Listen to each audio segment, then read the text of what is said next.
नमस्कार, आप देख रहे हैं न्यूज वॉच इंडिया और मैं हूं आपके साथ आंचल कादियान। सबसे पहले आप सभी को नवरात्रि की हार्दिक शुभकामनाएं। 26 सितंबर से शारदीय नवरात्रि शुरू हो गई है और 4 अक्टूबर तक रहेंगे। पूरे देश भर में नवरात्रि का पावन पर्व मनाया जा रहा है और हिंदू मान्यता के अनुसार मां 9 दिन पृथ्वी पर प्रकट भी होती है। बड़ी संख्या में भक्तगण मां की पूजा अर्चना भी करते हैं। इस बार नवरात्रि में क्या शुभ मुहूर्त है, देखिए रिपोर्ट। भक्ति, श्रद्धा और आस्था का पर्व नवरात्रि है। ये त्योहार मां शक्ति को समर्पित होता है। इस दौरान 9 दिनों तक मां शक्ति के 9 रूपों की पूजा की जाती है। लोगों की ऐसी मान्यता है कि 9 दिन तक व्रत रखने और मां शक्ति के 9 रूपों की आराधना करने से मनोकामना पूरी होती है और सभी कष्ट भी दूर होते हैं। नवरात्रि के पहले दिन कलश की स्थापना की जाती है। इसे घट स्थापना भी कहा जाता है। माँ दुर्गा की पहले दिन माँ शैलपुत्री के रूप में पूजा की जाती है। धार्मिक मान्यताओं पर्वतराज हिमालय के यहाँ पुत्री के रूप में जन्म लेने के कारण उनका नामकरण हुआ शैलपुत्री। इनका वाहन वृषभ है, इसीलिए ये देवी वृषारूढ़ा के नाम से भी जानी जाती है। माँ शैलपुत्री को सफेद कनेर के फूल बेहद प्रिय हैं। ऐसे में पूजा करते समय सफेद कनेर के फूलों की माला माँ को पहनानी चाहिए। माँ के स्वरूप की बात करें तो माँ के एक हाथ में त्रिशूल और दूसरे हाथ में कमल है। माँ वृषभ पर विराजमान है, जो पूरे हिमालय पर राज करती है। एक छोटी चुनरी, एक बड़ी चुनरी, कलावा, चौकी, कलश, कुमकुम, पान, सुपारी, कपूर, जौ, नारियल, लौंग, बतासे, आम के पत्ते, केले का फल, देसी घी, धूप, दीपक, अगरबत्ती, माचिस, मिट्टी का बर्तन, माता का श्रृंगार का सामान, देवी की प्रतिमा या फोटो, फूलों की माला, गोबर का उपला, सूखा मेवा, लाल फूल, एक कटोरी गंगा जल और दुर्गा सप्तशती या दुर्गा स्तुति आदि का पाठ जरूर करें। माँ शैलपुत्री अत्यंत सरल एवं सौम्य स्वभाव की है। धार्मिक ग्रंथों के अनुसार नवरात्रि के पहले दिन विधि विधान से माँ शैलपुत्री की पूजा अर्चना करने से सभी मनोकामनाएं पूर्ण होती है और जीवन में आने वाली सभी विघ्न बाधाओं का अंत होता है और घर परिवार में सुख समृद्धि का वास होता है। न्यूज वॉच इंडिया के लिए आंचल कादियान की रिपोर्ट। ग्राफिक्स के जरिए आपको बता रहे हैं कलश स्थापना के शुभ मुहूर्त क्या है। इस समय वृश्चिक लगन रहेगा। इस दौरान कलश स्थापना करने से लंबे समय तक समृद्धि और धन का लाभ भी मिलता है। दूसरा मुहूर्त सुबह 11:36 से दोपहर 12:24 तक रहेगा। ये अभिजीत मुहूर्त है। इस मुहूर्त में कलश की स्थापना से अच्छी तरह सौभाग्य और ऐश्वर्य बढ़ता है। तीसरा मुहूर्त शाम 4:15 से 5:40 तक रहेगा। ये कुंभ लगन है। इस दौरान कलश स्थापित करने से पराक्रम बढ़ता है, दुश्मनों पर जीत मिलती है और पद प्रतिष्ठा भी मिलती है। साथ ही आपको बता देते हैं कि कलश स्थापना की विधि क्या है। सबसे पहले आपको गणेश जी को प्रणाम करना है।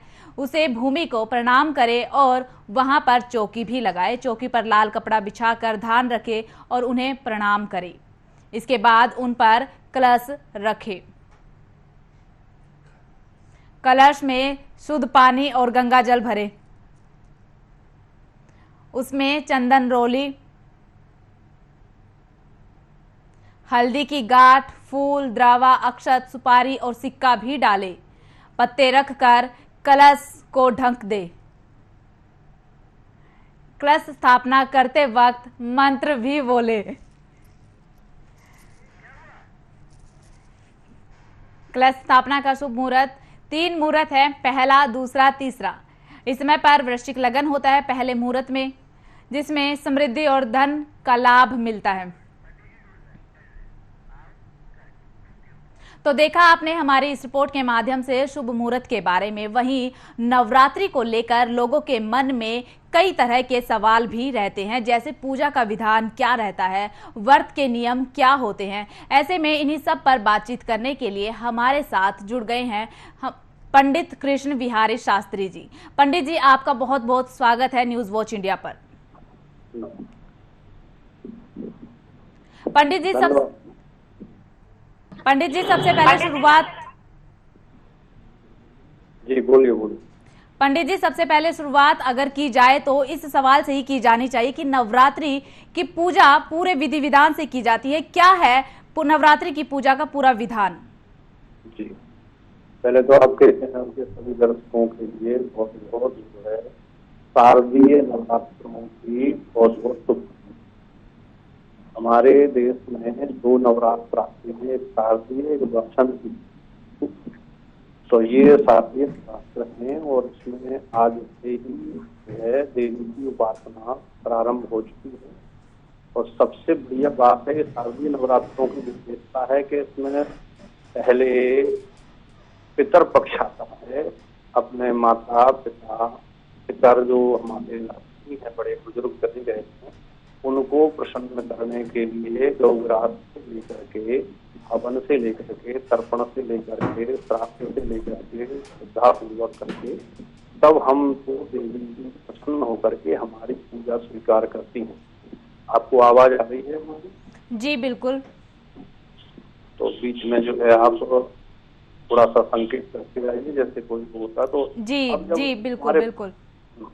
पितर यदि प्रसन्न नहीं है तो देवी देवता प्रसन्न नहीं होते हैं। बड़े बुजुर्ग ही पितर बनते हैं और हमारे कम से कम 16 पीढ़ियों के 16 श्राद्ध करके ही देवी उपासना करना चाहिए। और देवता और देवी तभी जो है प्रसन्न होते हैं, तभी हमारी वस्तु और हमारी पूजा स्वीकार करते हैं। जी तो आप सबके लिए। हाँ जी पंडित जी, कहा जाता है कि नवरात्रि में खान पान का विशेष ख्याल रखना चाहिए, तो किस तरीके से खान पान होना चाहिए, क्योंकि कुछ चीजें नवरात्रि के व्रत में नहीं खाई जाती है? मैं आपको बहुत अच्छा प्रश्न है। केवल नवरात्र में ही खान पान का नहीं रखना चाहिए, हमेशा ही आहार शुद्धौ सप्त शुद्धौ ध्रुवास्मृति।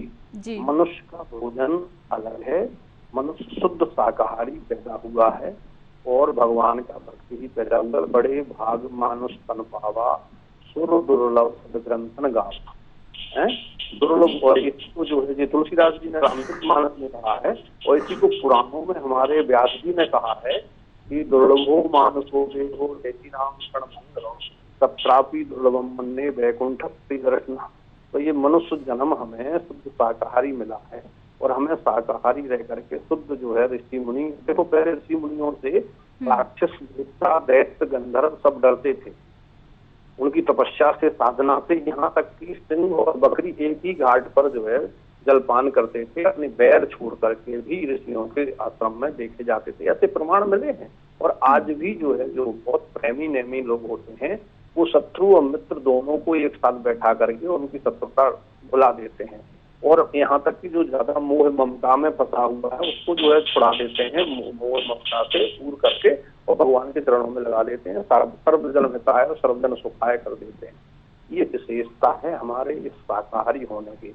नवरात्र में तो विशेष तौर से जो है हमें शुद्ध शाकाहारी तो दूर है, हमें फलाहारी रहना चाहिए, दूधाहारी रहना चाहिए और ब्रह्मचारी रहना चाहिए, भूमि सहन करना चाहिए और देवी की उपासना, देवताओं की उपासना जितनी ज्यादा हो सके उतनी करना चाहिए।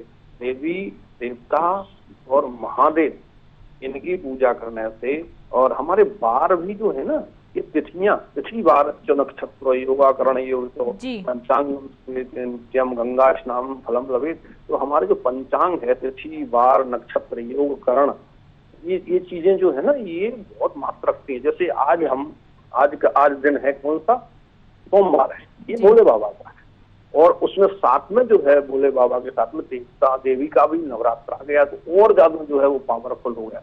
तो आज के दिन तो जिस समय हो सके उस समय मंदिर में जा करके देवी को पूजा करना चाहिए, महादेव की पूजा करनी। अब आ जाओ नवरात्र के, हमारे जो शारदीय नवरात्र हैं ये बहुत पावरफुल है।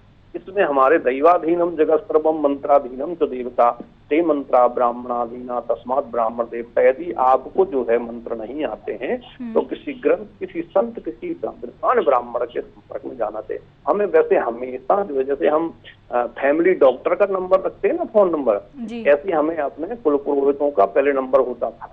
और दशरथ जी को तो जो कोई भी कमी होती थी, अभाव होता था ना, तो गुरु ग्रह गए तुरंत महपाला चरण लाग कर बिना विशाला, तो उसके कारण से ही उनके जीवन में रामराज आया था। और रावण जो है दूर रहता था अपने ऋषि मुनि बड़े बुजुर्ग और कुल पुरोहित से, तो उसके यहाँ जो है लंका को हनुमान जी ने उलट पलट लंका सब जारी कूद पड़ा पुनसुन मजा, सोने की लंका भी जला दी गई थी। कारण ये था कि हम जो है धर्म के साथ में धर्माचारियों के साथ में जुड़े रहें। अपना धर्म सुधर्मो मरणश्रेया पर धर्मो भयावह। अपने धर्म में हमें मर जाना श्रेष्ठ है, मुक्तिदायक है, सुखदायक है। दूसरा जन्म हमारे लिए बहुत बढ़िया दिव्य मिलेगा और संपन्न मिलेगा और बहुत अच्छे परिवार में मिलेगा, सुंदर और सुशील मिलेगा और हर प्रकार से सुखी हो। और यदि हम जो है धर्म से दूर हो जाते हैं तो हमें फिर निकृष्ट योनियों में जाना पड़ेगा और निकृष्ट क्या निर्धन योनि, जैसे हमने इस बार धन का दुरुपयोग किया, अगले जन्म में धन का हमें अभाव हो जाएगा। हमने किसी भी वस्तु का जो दुरुपयोग करेंगे उस अगले जन्म में वो अभाव होगा। और आपको पता है रेगिस्तान में पानी की कमी है, तो वहां पर क्यों ऐसा उनका जन्म क्यों होता है? क्योंकि उन्होंने पिछले जन्म में पानी बहुत खराब किया। और गरीबी जहाँ ज्यादा है तो वहाँ गरीबी के घर में जन्म क्यों हुआ? क्योंकि उन्होंने अगले जन्म में धन का दुरुपयोग किया। किसी ने जो है अपने तन का सुंदरता को जो है दुरुपयोग करके वो अपना दुराचार और व्यभिचार और दुनिया करके बलात्कार किए, अगले जन्म में उनको या तो हिजड़ा बना दिया गया जाता है, या शक्तिहीन बना दिया जाता है, या बदसूरत या खाना पूरा कुबड़ा इत्यादि बना दिया जाता है। तो अवश्य में भोक्तव्यम कृतम कर्म शुभाशुभम ना भोक्ते क्षीते कर्मो जन्म कोटि स्वयं कर्म प्रधान विस्तु कर लाखा जो जस कर है सो तस्फल राखा। इसलिए मनुष्य को देवी उपासना आकर के ये शारदीय नवरात्रि हमारे जो आते हैं हमें संकेत करते हैं कि ये 9 दिन हमें पूरी साधना के साथ किसी का दिल नहीं दुखाना, किसी को कष्ट नहीं देना, किसी को वचन से भी, यहाँ तक कि नजर भी कर रही करके किसी बच्चे को या किसी को नहीं देखना है, किसी टेढ़ी नजर से किसी को नहीं देखना है। अपने क्योंकि नजरें बदली तो नजारे बदल गए, किसी ने रुख बदला तो किनारे, बुरी नजर से नहीं देखना, टूटन मिला करके और देवी की उपासना करना है, हमारे शक्ति संवर्धन करना है। जपात सिद्धि जपात सिद्धि जपात सिद्धि न संख्या। आज प्रथम शैलपुत्री का जो है नवरात्र पहला है और इसमें जो है हमें पर्वत की तरह, चट्टान की तरह हमें खान पान को जो है ज्यादा से ज्यादा मतलब भूखा रह करके, निर्जल रह करके, निराहार रह करके और साधना में लगाना चाहिए। अभी जब आपका पीपी जी का फोन आया तब मैं जो है अपनी साधना में ही लगा था, परंतु जब उन्होंने कहा कि हमारे लिए टाइम थोड़ा दीजिए जिससे बहुत लोगों को इसका लाभ होगा, तो चलो कोई बात नहीं, थोड़ा और हम आज रात्रि में और लेट हो जाएंगे 1 घंटा, परंतु हम सर्वजन हिताय सर्वजन सुखाय कुछ लोगों के लिए यदि मार्गदर्शन मिले, कुछ लोगों की शराब छूट जाए, कुछ लोगों की बीड़ी सिगरेट नशा छूट जाए, कुछ लोगों का क्लेश घर में जो है बंद हो जाए, कुछ लोगों का पड़ोसियों से क्लेश, देश में शांति ये हो जाए, तो हम कोई बात नहीं, हम साधना 1 घंटे छोड़ करके आधा घंटे जो भी टाइम आपका है उसमें जो है करके बाद में हम कर लेंगे। तो इसलिए हमें परहित तब नहीं भाई, पर पीड़ा सम नहीं अदमाई, परोपकाराय पुण्याय पापाय पर पीड़नम। अरे व्यास जी के पास में जिन्होंने पद्म पुराण और स्कंद पुराण इत्यादि लिखे, जिसमें से जो मार्कंडेय पुराण, जिसमें से दुर्गा सप्तशती हम पूजा पाठ करते हैं, दुर्गा सप्तशती के जो हम पाठ करते हैं, उस दुर्गा सप्तशती में जो लिखा है उसमें व्यास जी ने 18 पुराणों का सार बताया। आप जैसे किसी ने पूछ दिया, एंकरों का पूछने का काम है, आप बीच बीच में पूछ सकते हैं, कोई यदि आपका व्यक्तिगत प्रश्न है, चैनल का प्रश्न है। पंडित जी, नवरात्रि में व्रत के नियम को लेकर लोगों के मन में काफी सवाल रहते हैं। व्रत का नियम क्या होना चाहिए, किस नियमों का पालन व्रत के दौरान रखना चाहिए, क्या सही तरीका है, क्या गलत तरीका है, इसके बारे में? बहुत अच्छा प्रश्न है और बहुत सही तरीका आपको मैं बताने जा रहा हूँ, तो मैं अपनी बात पूरी वो कर लूँ जिसको कहा व्यास जी से पूछा कि हमारा समय बहुत कम है और हमें जो है 18 पुराण जो आपने रचना करी है, 4 वेद किए हैं, 6 शास्त्र किए हैं, जो कि हमारे अभी सनातनियों को जो है पता भी नहीं है, याद भी नहीं है। 16 संस्कार हैं, 16 अभी श्राद्ध गए हैं, 16 श्राद्ध गए हैं, 16 संस्कारों का प्रतीक है। 16 पीढ़ियों को हमें कृतज्ञता व्यक्त करना चाहिए, तभी हम देवी पूजा हमारी स्वीकार होती है, तभी हमारा व्रत स्वीकार होता। जो आपने प्रश्न किया है कि व्रत कैसे करना चाहिए, तो व्रत करने के लिए हमें ब्रह्म मुहूर्त में उठना चाहिए। सबसे पहले उठ करके अपने हाथों के दर्शन करना चाहिए। कराग्रे वत्से लक्ष्मी कर मध्य सरस्वती करमूले तो गोविंदो प्रभाते कर दर्शनम। फिर इसके बाद में पृथ्वी को जो है प्रणाम करना चाहिए। हाथ सैया से हटने के पहले अपने पहले हाथ हमारा पृथ्वी पर लगना चाहिए, और पृथ्वी पर हाथ जो लगेगा ना आपका, वो आपको पहले नासिका छिद्र को देखना चाहिए। जिस नासिका से ज्यादा वायु आ रही है, जो सुर चल रहा है, एक सूर्य सुर है, एक चंद्र सुर है, यदि इन दोनों सुरों में से जो सुर ज्यादा चल रहा है, जिस करवट से आप लेटे होंगे तो उसके विपरीत वाला चल रहा होगा, वही साइड का हाथ से प्रणाम करो, चाहे लेफ्ट चाहे राइट, एक बात नहीं तो दोनों से करो। ठीक है, यदि लेफ्ट से जो है भ्रम होता है तो दोनों से करो, परंतु जो है कभी भी जो है हमें, और दूसरा जब आप जो है पैर रखें तो उसी साइड का पैर रखें जिस साइड का सुर चल रहा हो। चंद्र सुर और सूर्य सुर दो है हमारे नाथ का जी, वो सुर चलेंगे तो आपके देखना दिन में जो आपके 10 काम बिगड़ना होंगे उसमें से 5 जो है बहुत कम स्थिति में रुकेंगे या बन ही जाएंगे, नहीं तो 10 के 10 ही बन जाएंगे। ये बहुत बड़ा वो है। पृथ्वी को प्रणाम करो, बड़ों को प्रणाम करो, अपने प्रातः काल उठकर रघुनाथा माता पिता गुरुनाथ, और फिर इसके बाद में यदि बड़े नहीं उठ पाए हों, उस समय पर कोई नहीं उठा हुआ है तो अपने आस पास में मंदिर है उसके बाहर से जाकर के प्रणाम करो। थोड़ा सा हमारा जो है वातावरण सुधर जाएगा, आपके चेहरे का ग्लो रहेगा, आप अपने उम्र से 10 साल कम लगेंगे जी पंडित, 15 साल कम लगेंगे, 20 साल कम की आयु छिपी रहेगी शरीर के अंदर, इतनी आपके शरीर में ग्लो रहेगा, बहुत बढ़िया तेज रहेगा। फिर आपको जो है आकर के अपने थोड़ा घूम 100 कदम या 200 कदम चल करके फिर स्नान ध्यान शौच इत्यादि से निवृत्त होकर के और फिर अपने आसन पर पवित्र वस्त्र पहन करके और बैठ करके और फिर भजन करना चाहिए। हाँ, व्रत वाली बात जो आ गई तो दिन में कम से कम जो है यदि आप रह सकते हैं तो निराहार रहिए, और यदि एक बार कुछ भी फल या फिर दुग्ध, इससे ज्यादा लेने में आपके व्रत का जो फल है वो कम होता जाता है। नमक सेंधा हो चाहे कोई भी हो बिल्कुल नहीं लेना चाहिए। यदि शरीर क्षीण है, नहीं रह पाते हो आप, तो सेंधा नमक लेकर के एक बार आलू या कोई और वस्तु लेना चाहिए। ये ना हो कि व्रत करने में आपका जो है इतना फलाहार आप बना लो कि आप आहार से भी वो महंगा पड़ जाए, आहार से भी ज्यादा उसमें जो है सामान हो, तो फिर आपका वो व्रत किस प्रकार जी पंडित तो आप वो उसको जैसा कि आपने बताया कि पूजा सुबह में करनी चाहिए, ऐसे में ना नवरात्रि में पूजा, लोग पूजा को लेकर इस शंके में भी रहते हैं कि सुबह में पूजा करें या शाम में पूजा करें। कई लोग दिन में 3 टाइम पूजा करते हैं, कुछ लोग कभी 1 टाइम की पूजा करना भूल जाते हैं, दिनचर्या में इतना बिजी हो जाते हैं कि 1 टाइम की पूजा करना भूल जाते हैं। ऐसे में लोगों के मन में एक मलाल रहता है, क्या वो मलाल होना चाहिए? देखो, उत्तम मध्यम नीच लघु चार श्रेणी बता दी आपको जी। उत्तम मध्यम नीच लघु मतलब साधारण निम्न और साधारण 4 हो गए ना। परंतु आपको एक श्लोक बोल करके मैं आपको फिर उसका हिंदी अनुवाद करूंगा कि शतम विहाय भोक्तव्यम सहस्रम स्नानम आचरित लक्षम विहाय दातव्यम कोटिम त्यक्त्वा हरिम भजेत। मेरा मतलब आपको सीधा सा ही है कि 100 काम छोड़ करके भोजन, 1000 काम छोड़ करके स्नान, 1,00,000 काम छोड़ करके यदि कोई मांगने वाला हमारा जानकार अनजान आ जाता, ना जाने किस देश में नारायण मिल जाए, तो उसे हमें यथाशक्ति देना चाहिए, समय हो, संपत्ति हो, सहारा हो, कुछ भी। ठीक है, इसके लक्षम विहाय कोटिम त्यक्त्वा हरिम भजेत, करोड़ काम छोड़ करके हरि का भजन, देवी की उपासना करना चाहिए। अब आ जाओ आप परिस्थिति देश काल परिस्थिति पर। यदि आपका ऑफिस टाइम हो गया है, आप लेट हो गए हो, रात में लेट सोए हो, तो आप दोपहर में लंच के समय कर सकते हो। फिर भी आपको वहां पर भी टाइम नहीं मिल रहा है तो आप शाम को कर सकते हो। ना करणात मंद करना श्रेया, परंतु करना अवश्य चाहिए। यदि आपने देवी उपासना, महादेव पूजा नहीं की और फलाहार नहीं किया, व्रत नहीं किए, पूजा पाठ नहीं किया, बड़ों का सम्मान नहीं किया, तो ये समझ लो कि अगले जन्म में पशु योनि में जाना ही पड़ेगा, क्योंकि धर्मेण हीना पशु ही समाना, ये हमारे शास्त्र कहते हैं। चाहे पुरुष नपुंसक नारी व जीव चराचर कोई भी हो, उसके लिए उसका अवश्य भोक्तव्यम कृतम कर्म शुभाशुभम ना भोगते छीयते कर्मो जन्म कोटि सतैरपि। तो करोड़ों जन्म के तक भी हम अपने बुरे कर्मों से छुटकारा नहीं पा सकते हैं।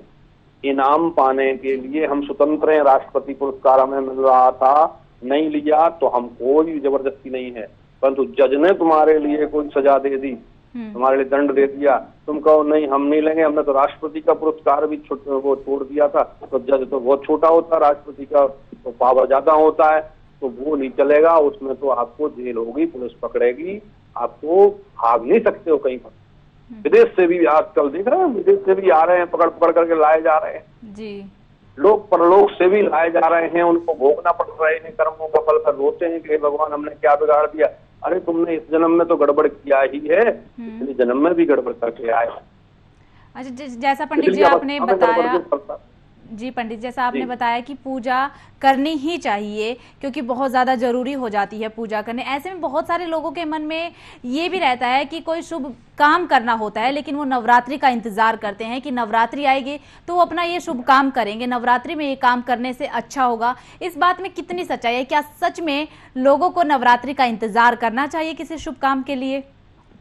देखो, मैं आपको बताऊं, नवरात्र वाले दिन जो है देवी के दिन माने गए हैं, ये विशेष शुभ माने गए हैं, इसलिए ये तो अच्छी बात है कि वो करना ही चाहिए। और मनुष्य जन्म लेकर के यदि ये नहीं किया तो फिर वो मनुष्य रूपेण मृगाक्रंति, आपको मैंने बता दिया, मनुष्यों में मनुष्य के आकार में राक्षस भी होते हैं, मनुष्य के आकार में दैत्य भी होते हैं, मनुष्य के आकार में जो है दानव भी होते हैं। तो हमें जो है देवता बन करके, मनुष्य बन करके, एक आकार में 4-5 जो है लोग दिखते हैं, परंतु वो सब जो है मनुष्य नहीं होते हैं। मनुष्य जिसको शास्त्र कहता है कि ये मनुष्य है, वो कौन है मनुष्य? जैसे कि बड़ों का सम्मान करें, देवी देवताओं, जहां भी मंदिर हो, जहां जहां हो पूजा तेरी, वहां पर शीश झुकाए, वहां पर हमें जो है, चाहे बाहर से हम जाएं, वहां पर हम प्रणाम करते हुए मन ही मन, गुरु ही प्रणाम मन ही मन कीना, जो गुरु तुल्य हैं, देवी देवता हैं, बड़े बुजुर्ग हैं, उनको हमें मन ही मन प्रणाम करके निकलना चाहिए। यदि हम प्रणाम नहीं करते हैं तो हमारी 4 चीजें क्षीण हो जाती हैं, और प्रणाम करते हैं तो 4 चीजें मिल जाती हैं, जी। तो इसलिए हमें प्रणाम अवश्य करना चाहिए। अभिवादन शीलस्य नित्यम व्रतोपि सेवना चत्वारि तस्वर्धन्ते आयु विद्या यशो बलम, ये 4 चीजें हमारी बढ़ जाती हैं। इसलिए पूजा करना चाहिए, पूजा अवश्य करना चाहिए। जो पूजा नहीं करते हैं उनके पितर नाराज हो जाते हैं, देवता नाराज हो जाते हैं, नवग्रह उनके बिगड़ जाते हैं, जन्मपत्री में कोई योग आता है, उनकी उन्नति नहीं होती, उनकी तरक्की नहीं होती, उन्हें बहुत अपने कार्य में विघ्न बाधाएं आती हैं। इसलिए उनको शाकाहारी रह करके, फलाहारी रह करके, दूध पर, अरे हमारे यहाँ पर तो देखो, अपने प्रधानमंत्री जो है जल पर रह करके, फल पर रह करके, दूध पर रह करके, देश में नहीं विदेश तक में उन्होंने डंका पीट दिया है। वहां गए थे एक बार नवरात्र में, तो वहां पर जो है सब भोजन कर रहे थे, और उन्होंने कहा नहीं, हम केवल जो है दुग्धाहार लें या फलाहार लें। तो कितनी हमारी संस्कृति का जो है गौरव हुआ था, इतना अपना धर्म जो है का वो डंका बजा था। गीता उपहार में दे करके आए थे, विदेशों में अपने मंदिर बनवा करके आए हैं। तो ये चीजें अपने धर्म की छाप छूटे, हम हमारे पीछे लोग चलें, हम किसी के पीछे चलने वाले बने रहे जब तक, इसका मतलब है कि हम कमजोर हैं। हमारी संस्कृति कमजोर नहीं है, परंतु हम अपने धर्म में कमजोर हैं। इसलिए अपने धर्म पर, अरे धर्मो रक्षति रक्षिता धर्मो हंति हतो हता, यदि हम अपने धर्म के लिए कुछ करेंगे तो धर्म हमारी ऐसे समय पर रक्षा करेगा जहां पर जो है हमारा धन बल, शरीर बल, परिवार का बल, बाकी के बल जहाँ कमजोर पड़ जाएंगे, वहां पर हमारा धर्म हमारे लिए रास्ता दिखा करके हमें एकदम सुरक्षित अपने स्थान पर पहुंचाएगा। धर्म में भगवान बराबर ताकत है, भगवान ही धर्म। इसलिए हमें पूजा जरूर करना चाहिए नवरात्र में। ये 9 दिन इतने पवित्र हैं कि अन्य समय पर हम जो पूजा करते हैं वो इन नवरात्र में जो पूजा पाठ या गृह प्रवेश या कोई भी शुभ कर्म करते हैं उसका फल अनंत गुना होता है और जल्दी निर्विघ्नता पूर्वक संपन्न होता है। इसलिए इस समय पर आप एक मंत्र जपोगे तो आपके लिए 100 मंत्र का फल मिलेगा। 1 रुपया आप दान दोगे तो आपको 100 रुपए का दान का फल मिलेगा। आपने एक व्यक्ति को भोजन करा दिया तो इसमें आपको 100 व्यक्तियों के भोजन कराने का फल मिलेगा। आपने किसी को वस्त्र पहना दिए, किसी को दवाई दिला दी, किसी के लिए आपने जो है कोई भी वस्तु मार्गदर्शन सहयोग कर दिया तो वो पुण्य आपके आगे आएगा। अरे एक दोहा एक संत ने कहा है, ऋतु वसंत जाचक हुआ हरस दिया द्रुम बात, ताते नव पल्लव हुआ दिया दूर नहीं जा। बसंत ऋतु जब आता है तो पेड़ों से बसंत ऋतु ने कहा भाई हमें कुछ दो, बोले हमारे पास तो कुछ नहीं, बोले पत्ते तो हैं दे दो, बोले ठीक है आप ले लो। पत्ते जैसे पेड़ों ने दिए तो दूसरे पत्ते उनके पास ऐसे नए नए आए कि बसंत ऋतु राजा बन गया। जी ऋतुओं में राजा, हमारे देश में 6 ऋतुएं होती हैं, आपको शायद पता हो, हम आपको बताते हैं। सबसे बड़ी राजा बसंत ऋतु है, बसंत के बाद में आती है ग्रीष्म ऋतु। और बसंत ऋतु कब आती पता है आपको? कब आती? चैत्र वैशाख के महीना में, मार्च और अप्रैल में। चैत्र वैशाख जो हिंदी के महीना है ये हमारे हिंदुस्तानियों को, हमारे सनातनियों को जरूर याद रखना चाहिए। जी पंडित जी बिल्कुल याद रखना चाहिए। ग्रीष्म ऋतु उसके बाद में आती है, ज्येष्ठ और आषाढ़ के महीना में। इसके बाद में श्रावण और भादों जो अभी गया है जो इसके अपने श्राद्धों के पहले गया ना, जो उसको भादों कहते हैं। तो श्रावण रक्षाबंधन वाला, भादों में जो जन्माष्टमी राधा अष्टमी आती है उसको भादों का महीना कहते हैं, भाद्रपद भी कहते हैं। उसमें वर्षा ऋतु होती है। इसके बाद में फिर शरद ऋतु अब शुरू हुई है। शरद ऋतु 2 महीने शरद ऋतु रह गया। ये कार्तिक और आश्विन का महीना जो चल रहा है, अगला कार्तिक है। ये पुण्य के महीना है। इनमें जो है जितना भी पुण्य, पूजा पाठ, धर्म, पुण्य, व्रत आप करोगे उसका अनंत गुना फल मिलेगा। इसके बाद में फिर आएगा हेमंत ऋतु। हेमंते प्रथमे मासी, जिन गोपियों ने जो है उस महीने में मंत्र जाप किया था तो भगवान श्री कृष्ण को भी प्राप्त कर लिया था। उनके साथ में उनको जो है विहार करने का मौका मिला था, जो कि अनंत वेद की ऋचाएं स्वयं ही गोपी बनकर के आई थी। गोपी प्रेम की है ध्वजा, वृंदावन धाम को नाम बढ़ो है। तो उस वृंदावन ब्रज में जो है उन्होंने जन्म लिया। जो बाकी बिहारी आप दर्शन करने के लिए आज संडे को इतनी भीड़, अभी वहाँ कांड हो गया था ना, 2 आदमी लोग हो गए थे, बीमार चले गए वहां पर है, बदनाम कर दिया। नहीं जाना चाहिए। स्वस्थ व्यक्ति को 50-60 वर्ष तक तीर्थ यात्राओं से सब निवृत्त होकर के फिर इसके बाद में घर में व्रत करो, पूजा पाठ करो। ना दानम न तपो नेज्या, ना शौचम न व्रतानि चो, प्रियते अमलया भक्ति हरिरन्नत विडम्बनम। हर अवस्था का एक जो है वो है। तीर्थ यात्रा तुम्हें किस अवस्था में करना चाहिए, भ्रमण किस अवस्था में करना चाहिए, इसके बाद में फिर क्या करना चाहिए। बाल्यावस्था में पढ़ाई करो, सरस्वती की उपासना करो। युवा अवस्था में लक्ष्मी प्राप्त करो, अच्छे मार्ग से, बेईमानी से नहीं, ईमानदारी से। अच्छा पंडित जी, बाद में फिर आप जो है पंडित जी साधना की उपासना। जी, मैं आपसे एक सवाल और करना चाहूंगी। जैसे कि नवरात्रि के व्रत चल रहे हैं, व्रत को खोलने की भी क्या कोई कुछ खास विधि होती है? एक तो लोगों के मन में ये रहता है कि 9वीं को व्रत खोला जाए या फिर 10वीं को व्रत खोला जाए, हवन करके व्रत खोला जाए या फिर सिर्फ पूजा पाठ करके ही व्रत खोला जाए। ऐसे में क्या है, व्रत खोलने की विधि क्या है नवरात्रि के बाद? बहुत बढ़िया। ये प्रश्न हम आप नहीं करते ना, तो भी हम इसका आपको जवाब वो कहते हैं क्योंकि जरूरी भी है। आज बड़ा भ्रम फैला हुआ है। हम नवरात्र कहते हैं इसको, आप बताइए। 9 रात्रियों तक, 9 दिन तक इसका व्रत करना चाहिए, तभी देवी पूजा और देवी का व्रत सफल होता है। जो ये सप्तमी अष्टमी वगैरह में कर देते हैं ना, ये बिल्कुल ही अपूर्ण है और खंडित है जी। 9वीं तक रात्रि तक, 9वीं की रात्रि में हवन करना चाहिए। 10वीं को जो है कन्या पूजन, जो कि 9 वर्ष से नीचे की कन्या है जी। 5 वर्ष की, 6 वर्ष की, 7, 8, 9 की मिल जाए तो जितनी कम 5 से और 9 के बीच में, 5 के बाद में जितनी मिले ना, वो बिल्कुल साक्षात देवी का स्वरूप। अच्छा पंडित जी, ऐसे क्या सुबह में व्रत खोलना चाहिए या फिर शाम को? जैसे कि 9वीं पूरी हो गई है, हमें 10वीं को व्रत खोलना है। 9वीं को आप कभी 9वीं की रात्रि को हवन आपने कर लिया है तो 10वीं के दिन जो है 9 कन्याएं और एक उसमें जो है लौकड़ा कहते हैं हमारे यहाँ, एक लड़का छोटा, वो भी 5 वर्ष के बाद का ही होना चाहिए, उसको करना चाहिए। लांगूर कहते हैं जिसको, वो करके 10 जो है 10वीं को करके और अपनी जो भी जो क्षेत्री वगैरह है वो किसी जो है पेड़ के नीचे या ऐसी पवित्र जगह पर दबा देना चाहिए, या अपने जो है जमीन में अपने टब वगैरह में उसको सड़ा करके फिर उसका पानी पौधों में दे देना चाहिए, मिट्टी वगैरह। तो ये जो है करके कन्या पूजन करके कन्या को बहुत बढ़िया विधि विधान से उसको ज्यादा जितनी प्रसन्न होकर के वो कन्याएं जाएंगी, आप समझ लो कि देवी प्रसन्न हो। तो उनको खूब प्रचुर मात्रा में श्रृंगार की वस्तुएं, उनकी प्रिय वस्तुएं जो उसमें उनको बच्चों को और कन्याओं को पसंद हो वो दें, मिष्ठान इत्यादि भोजन इत्यादि खिलाएं। दक्षिणा जरूर दें। कोई भी दान करते हैं, कोई भोजन कराते हैं, कहीं पर भी हम तीर्थ में भी जाते हैं तो वहां पर हमें दान, दया और दक्षिणा तीनों चीजें जरूर करना चाहिए। धन पवित्र सेवा किए, धन पवित्र करदान, मन पवित्र हरि भजन से हो त्रिविध कल्याण। त्रिविध कल्याण नहीं हो रहा है, आज लोग बहुत मन से क्लेशित हैं। क्यों?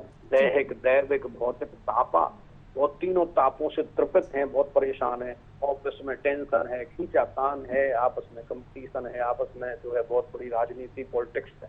इसका कारण ही ये है कि हम दैहिक, दैविक, भौतिक तीनों नहीं करते। सच्चिदानंद रूपाय, भागवत महात्मा का पहला श्लोक है। सच्चिदानंद रूपाय विश्वोत्पत्त्यादि हेतवे तापत्रय विनाशाय और श्री कृष्णाय वयम नमः। ये तापत्रय विनाश के लिए हमारे लिए 3 चीजें दान सुपात्र को होना चाहिए। दक्षिणा, जो हम कोई भी पूजा पाठ या कुछ भी कोई हम किसी से ज्ञान लेते हैं तो उसके लिए जब मौका मिले हमें चाहे थोड़ी दें, परंतु हमें उसका जो है कृतज्ञता व्यक्त करने के लिए उसको दक्षिणा देना चाहिए। अच्छा और पंडित जी, आपने कन्या पूजन की बात की, तो कन्या पूजन को लेकर भी एक सवाल रहता है कि जब हम कन्या पूजन करते हैं, इस दौरान अक्सर देखा जाता है कि हर घर में महिला ही कन्या पूजन करवाई जाती है, महिला ही ये सब कार्य करती है, लेकिन क्या इस दौरान कन्या पूजन के दौरान महिला और पुरुष का साथ होना जरूरी है? साथ होने से मनोकामना जल्दी पूरी होती है या फिर सिर्फ महिला ही ये सब करती है? देखो, देश काल परिस्थिति को देखते हुए आज जो है बहुत मतलब बिजी शेड्यूल है लोगों का, तो यदि दोनों करें, परिवार सहित करें तो बहुत ही शुभ है। यदि दोनों नहीं हो पा रहे हैं किसी परिस्थितियों वश, तो आप जो है महिला कर सकती है, महिला नहीं है तो पुरुष कर सकता है, और दोनों ही नहीं है तो परिवार का कोई भी सदस्य कर सकता है। पर करना श्रेष्ठ है, करना आवश्यक है। ये ना हो कि वो नहीं है करेंगे ही नहीं। ना करना तो मंद करना श्रेया, नहीं करने से कुछ करना जरूरी है।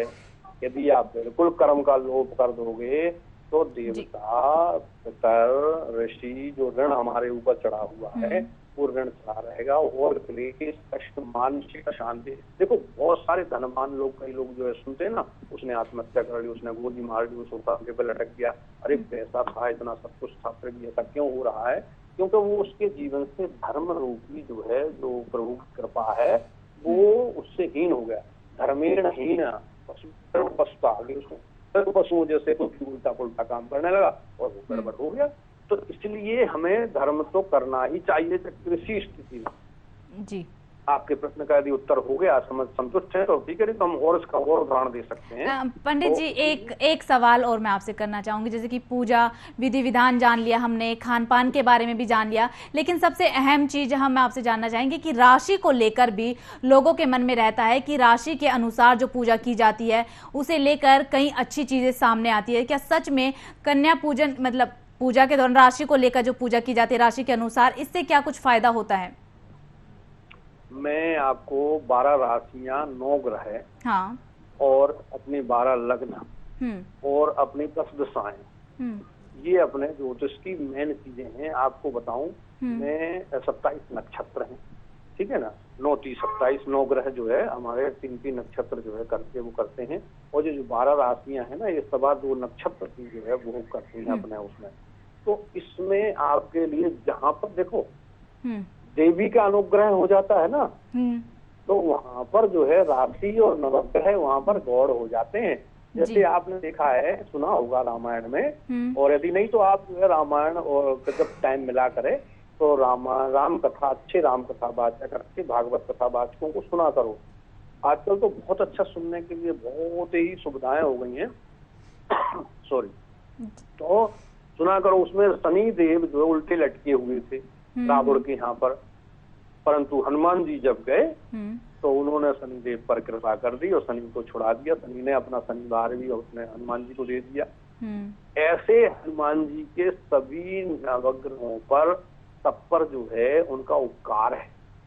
यहाँ तक कि विभीषण के ऊपर तुम उपकार सुग्रीव कीना राम मिला राजपति, हनुमान चालीसा का जो पाठ करता है उसके लिए 12 राशियां बिल्कुल छोटी है। जैसे अब आप बताइए, जैसे पंखा चल रहा होगा तो ऊपर पंखा चल रहा है तो हवा तो आ रही है ना, परंतु हम हाथ ऊपर कर रहे हैं तो हमारे लिए पंखा कोई भी दिक्कत नहीं दे रहा है।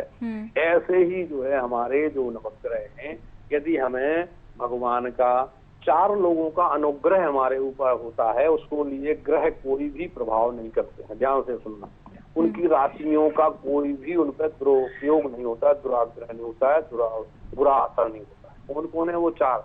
ध्यान से सुन लीजिए, आप भी सुन लीजिए, आपके स्टूडियो वाले कर्मचारी भी सुने, और आपके जितने श्रोता हैं, जितने दर्शनार्थी हैं, क्या कहते हैं आप उनके लिए, अपने दर्शक, आपके चैनल को जो देखते हैं, दर्शक, हमारे दर्शक, आपके दर्शक जो है उसमें ध्यान से, भक्ति भक्त भगवंत गुरु चतुर नाम बपु एक, और इनके पद बंधन किए नासय विघ्न अनेक। अनेक कहा है, कोई गिनती नहीं है। भक्ति आप रोज जो है, हाँ, एक बार आपके शुरुआत में कोई बता रहे थे कि पूजा में अगरबत्ती भी लेना चाहिए, तो अगरबत्ती हमारे धर्म की नहीं है, वर्जित है। अगरबत्ती में बांस जो है लगाया जाता है, इसलिए पूजा में अगरबत्ती नहीं लगाना चाहिए, धूप लगाना चाहिए जी या पंडित जी। जोत लगाना चाहिए। जी पंडित जी। तो 12 जो, हाँ जी पंडित जी, आपका बहुत बहुत शुक्रिया तमाम अपडेट के लिए, तमाम सारी चीजें बताने के लिए, हमारे दर्शकों तक ये पहुंचाने के लिए कि नवरात्रि की पूजा की विधि क्या है, किस विधान के साथ पूजा करनी चाहिए, कन्या पूजन के दौरान क्या कुछ करना चाहिए, इन तमाम चीजों को हमारे दर्शक तक पहुंचाने के लिए आपका बहुत बहुत शुक्रिया। आज के हमारे इस प्रोग्राम में सिर्फ इतना ही। देखते रहिए न्यूज वॉच इंडिया। नमस्कार।